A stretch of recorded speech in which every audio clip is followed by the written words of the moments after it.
पहले ये सुनो आप। कल रात को 8 बजे मैंने जो फाइल है उसके ऊपर साइन किया कि 100% इथेनॉल इसके नियम बनकर उसको आज कानूनी रूप से प्रक्रिया देने वाली फाइल पर मैंने साइन की है।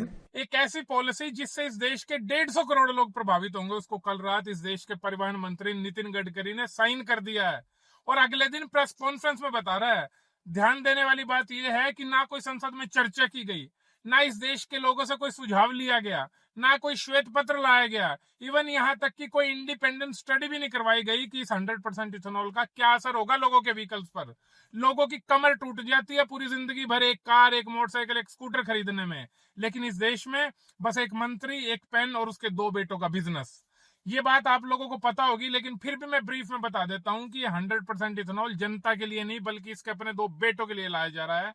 नितिन गडकरी के 2 बेटे हैं। पहला निखिल गडकरी, उसकी कंपनी का नाम है श्यान एग्रो, जो कि इथेनॉल के बिजनेस से जुड़ी हुई है। कंपनी का रेवेन्यू 18 करोड़ से 523 करोड़ रुपए पहुंच गया इन नो टाइम। शेयर का रेट 37 रुपए से 650 रुपए के आसपास पहुंच गया, यानी कि 2100% से भी ज्यादा की ग्रोथ। दूसरा बेटा है सारंग गडकरी, कंपनी का नाम है मानस एग्रो, उसमें खुद ही डायरेक्टर है।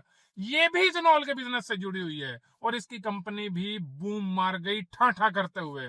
मतलब दोनों बेटों की चांदी, वो भी तब जब ये पॉलिसी ड्राफ्ट की जा रही थी, और अब तो बाप ने रात को 8 बजे फाइल पे साइन भी कर दिए हैं। ढूंढे तो अब उठेंगे। गेम सिंपल है, father writes the rules and regulation and sons hold the equity. और हमको बताया जा रहा है कि ये सब देश के लिए किया जा रहा है। हमारा सपना है इस देश को लेके। पूरी दुनिया में किसी भी लोकतंत्र में एक मंत्री जिसके फैमिली मेंबर्स का उसी फील्ड में बिजनेस हो, जिस फील्ड का वो मंत्री हो, वो किसी भी कीमत पर मंत्री बन ही नहीं सकता है। और अगर पहले से ही मंत्री है तो मंत्री रह नहीं सकता है। In any functioning democracy, a minister with direct families financial interest in a sector can not regulate the same sector, and that's a basic principle, not politics. मैं कोई राजनीति की बात नहीं कर रहा हूं, बल्कि न्यूनतम लोकतांत्रिक मर्यादा है। लेकिन इस देश में करोड़ों लोगों की कार्स को 15 साल के बाद स्क्रैप करवा दिया जाता है, चाहे वो बढ़िया चल रही हो। नॉन कंपैटिबल कार्स में इथेनॉल मिक्स पेट्रोल डलवाने पर मजबूर किया जाता है ताकि उनके इंजन का भट्ठा बैठ जाए और वो नई कार, स्कूटर, मोटरसाइकिल खरीदने पर मजबूर हो जाए और इनको और टैक्स मिले। सीधे सीधे बेशर्मी से अपने बेटों का धंधा सेट किया जा रहा है और इस देश में बोलने वाला कोई नहीं है। कहाँ है इस देश की 56 इंच की छाती वाला चौकीदार? कहाँ है इस देश का लोकपाल? कहाँ है इस देश की संसद? कहाँ है इस देश का न्यायालय?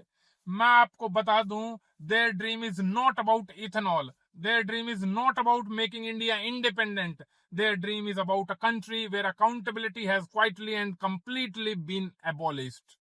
जय हिंद।